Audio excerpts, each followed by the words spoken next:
সকাল সকাল ঠাকুরের ফুল তোলা হয়ে গেছে, কারণ ফুলটা অ্যাট ফার্স্ট তুলতে হয়, না হলে আর ফুল পাওয়া যায় না। বাড়িতে এত ফুল ফোটে, তবুও সব ফুল নিয়ে চলে যায়, একদম পুজোর ফুল মেলে না। Good morning, welcome back to my new blog. যেখান থেকে আমার এই ব্লগটা দেখছো, আশা করবো সবাই খুব ভালো আছো। ঈশ্বর সবাইকে খুব ভালো রাখুক, সবার মনের আশা পূর্ণ করুক। আমরাও ভালো আছি। একটা নতুন দিনের সকাল, একটা নতুন ব্লগে স্টার্ট করে দিলাম, একদম ফুলের সাজি হাতে নিয়ে। তো ঠাকুরের পুজোর ফুল তো তোলা হয়ে গেছে, হাফ কাজ ধরো হয়েই গেল, কারণ ঠাকুরের পুজোর ফুলটা না পেলে পুজো দিতে ভীষণ সমস্যা হয়। আর এত পরিমাণে ফুল নিয়ে যায় সবাই যে ফুল নিয়ে প্রচণ্ড সমস্যা বেঁধে যায় সকালবেলায়। তো যাই হোক, ফুলগুলো আমার তোলা হয়ে গেছে, এবার আমি অন্যান্য কাজগুলো করব। তো তার আগে সবার আগে মর্নিং ড্রিঙ্ক পান করব। তো এই দেখো, মর্নিং ড্রিঙ্কটা নিয়ে নিয়েছি। এর মধ্যে কি কি দিয়েছি অন্য কোনো ব্লগে তোমাদেরকে দেখাবো। একটুখানি গরম গরম মর্নিং ড্রিঙ্কটা খেতে হয়, তাহলে আমাদের যে কাজের জন্য মর্নিং ড্রিঙ্কটা খাওয়া সেটা কিন্তু ফুলফিল হয়। তো সেই জন্যই সকালবেলা একদম মর্নিং ড্রিঙ্কটা নিয়ে নিয়েছি। আর আমার কালকে একটু ফ্রিজে তরমুজ খেয়ে ঠান্ডা লেগে গেছিলো, যার জন্য গলাটায় প্রবলেম হচ্ছে। তো এইটা একটু উষ্ণ গরম গরম খাচ্ছি, বেশ ভালো লাগবে। তো চলো এটা খেয়ে নিই, পরে আবার কথা বলছি তোমাদের সাথে। বাসন বাসন কিছু মাজতে পারিনি, রান্নাঘরটা পরিষ্কারও করতে পারিনি, যার জন্য সকালবেলায় আমার এখন এই বাসনগুলো সব মেজে, তারপর অনেক রান্না বান্না, সোনাই স্কুলে যাবে, ও টিফিন বানাতে হবে, ও খেয়ে যাবে, এগুলো করতে হবে। তো তাড়াতাড়ি করে বাসনগুলো মেজে রান্নাঘরটাকে পরিষ্কার করে নিই। তো এই দেখো, এখানে সোনার স্কুলের টিফিনের জন্য আলুর তরকারি বসিয়ে দিয়েছি, এখানে ভাত বসিয়ে দিয়েছি। সোনার আজকে স্কুলে খেয়ে যাবে যে ভাতটা, সেটা বসিয়ে দিয়েছি আলু সেদ্ধ দিয়ে। আর এখানে এবার আমি আটা মেখে নিচ্ছি। ময়দাটা অ্যাভয়েড করছি, খুব বেশি ময়দা এমনিও আমরা খাই না, মানে অল্প বিস্তর খাই। তো আজকেই আটা দিয়েই বানাবো, আটা দিয়েই কমপ্লিট হয়ে যাবে। আটাটা খুব সুন্দর।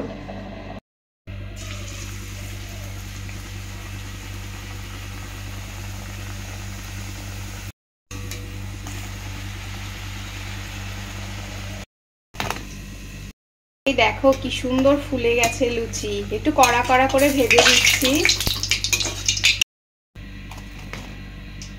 তো এই দেখো, সোনার টিফিন বক্সে আমি লুচিগুলো সব ঢুকিয়ে দিয়েছি, এখানে আলুর তরকারিটাও দিয়ে দিয়েছি। তো সোনার সকাল সকাল টিফিন বক্স পুরো রেডি করে দিলাম। এবার এটাকে আমি আটকে দিচ্ছি। তো সোনার টিফিন রেডি, এবার ওকে খাইয়ে দেব। আর এখন খেয়ে যাবে আলু সেদ্ধ, ঘি, লঙ্কা। তো পুরো রেডি করে ঠান্ডা হতে দিলাম। একদিন সকালবেলায় কিন্তু এইভাবে স্কুলে যাওয়ার সময় আমি সোনাকে খাইয়ে দিই, আজকেও সেই রকম। এইবার ওর খাওয়া হয়ে যাবে, তার মধ্যেও গাড়ি চলে আসবে, মানে খাওয়ার টাইম শেষ, গাড়ি চলে আসবে, তারপর সোনা স্কুলে চলে যাবে। আর সারাদিন আমি একা, যতক্ষণ সোনা বাড়ি না আসবে। মানে স্কুল গাড়ি চলে এসছে,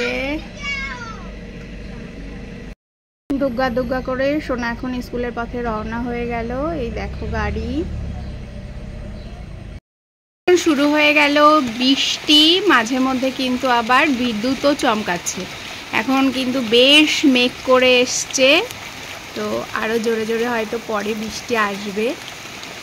গাছের কালারটা খুব সুন্দর লাগছে, বৃষ্টি পড়ছে, বাইরে হচ্ছে বৃষ্টি। আর এবার তো রান্নার জোগাড় করতে হবে, তাই চালটা নিয়ে যাচ্ছি, নিয়ে গিয়ে ভিজিয়ে রাখবো।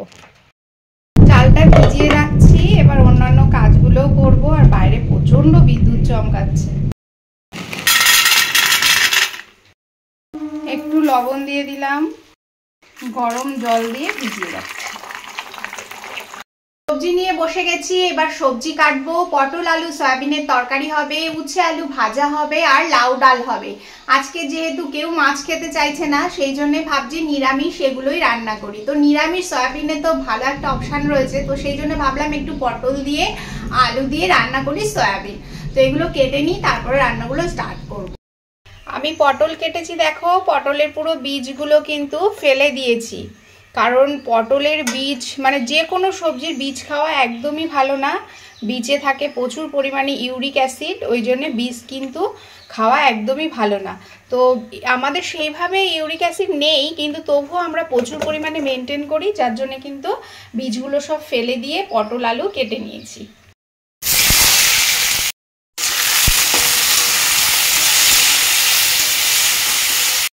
উচ্ছে আলু ভাজাটা আমার হয়ে গেছে। এই দেখো উচ্ছে আলু ভাজা পুরো কমপ্লিট। এবার সয়াবিন গুলো জলের থেকে ভালো করে নিংড়ে নেব, নিয়ে এর মধ্যে রেখে দিচ্ছি। পুরো রান্নাটাই সর্ষের তেলে করব, তেলটা প্রায় গরম হয়ে গেছে। এবার এর মধ্যে আমি সয়াবিন, আলু আর পটল দিয়ে দেব।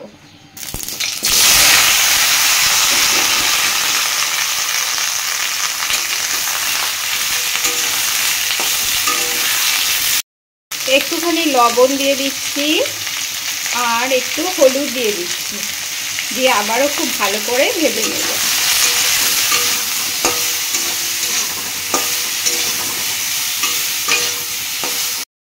এখানে কিন্তু সয়াবিন, আলু, পটলটা প্রায় ফুটে উঠেছে। এখানে লাউ ডালটাও হয়ে গেছে। তো আমার রান্নাবান্নাগুলো তো চলছে। এখন রান্নাবান্নাগুলো হয়ে গেলে তারপর আমি স্নান করব। এখনো স্নান করিনি। আর আজকে তো আমাদের এখানে ভালোই বৃষ্টি হলো, ওয়েদারটা খুব সুন্দর, ঠান্ডা ঠান্ডাও রয়েছে। তো যাই হোক, এবার আমি রান্নাবান্না করে তারপর স্নান করে তারপর পুজো করব, তারপর সবাই বাড়িতে আসলে খাওয়া দাওয়া হবে। সোনা না আসলে আমরা কখনো খাই না, আমিও খাই না। ও বাড়িতে আসে, তারপরে একসাথে আমরা সবাই লাঞ্চ করি। তো সোনা যতক্ষণ না আসবে ততক্ষণ ওয়েট করব। এখন রান্নাগুলো সব কমপ্লিট করে রান্নাঘরটা পরিষ্কার করে স্নান করে পুজো করব।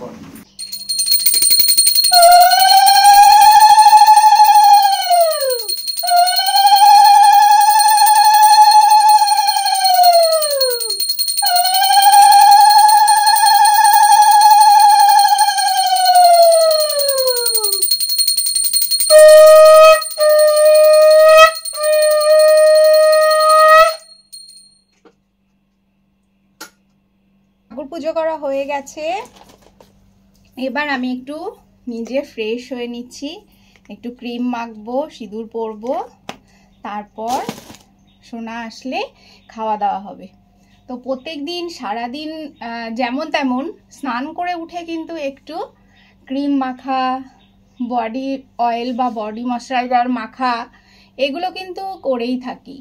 তো সেই জন্যেই এটা সবসময় একবারে করে নিই, কারণ সারাদিন এত কাজের মধ্যে ব্যস্ত থাকি আর সময় পাই কি না পাই তার কোনো ঠিক নেই।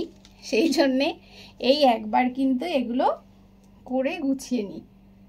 তো যাই হোক, এইভাবে প্রত্যেক দিন কাজগুলো করতে থাকি। আর সংসারে তো কাজের অভাব নেই, প্রত্যেকটা কাজ প্রচুর পরিমাণে থাকে। তো সেই রকম কাজবাজগুলো সব একবারে গুছিয়ে নিলে ব্যাস সারাদিনের ঝামেলাটা চলে যায়। তো এই যে তো হচ্ছে কাজকর্ম। আর এখন বৃষ্টিটা একটু কমেছে, ওয়েদারটা খুব সুন্দর, গরমও নেই, একদম সুন্দর একটা ওয়েদার। এরকম ওয়েদার যদি গরমের সময় থাকে তো প্রত্যেকে কিন্তু ভীষণ স্বস্তি পায়, কিন্তু সেটা তো আর হবে না। আজকে তো প্রচুর গরম পড়ার কথা ছিল, কিন্তু ওয়েদারটা এত সুন্দর হয়ে গেছে, গরমটা আর নেই। তো চলো ওরা আবার বাড়ি আসুক, আসলে তারপর খাওয়া দাওয়া করব। তো এই দেখো পুরো খাবার টেবিলে সবকিছু খাবার দাবার নিয়ে রেডি হয়ে গেছি। সোনাও বাড়ি চলে এসছে, ওর বাবাও চলে এসছে। এখন আমরা সবাই মিলে লাঞ্চ করব। তো চলো আজকের ব্লগটা এখানে এন্ড করছি। যদি ভালো লাগে অবশ্যই তোমরা তোমাদের ফ্রেন্ডস আর ফ্যামিলির সাথে শেয়ার করে দিও, আর একটা কমেন্টসে জানিও কেমন লাগলো। যারা এখনো আমার পরিবারের সদস্য হওনি তারা অবশ্যই আমার পরিবারের সদস্য হয়ে যেও। তো নেক্সট একটা সুন্দর দিনের শুরুতে সুন্দর একটা ব্লগ নিয়ে চলে আসবো। ততক্ষণের জন্য সবাই খুব ভালো থেকো, বাই।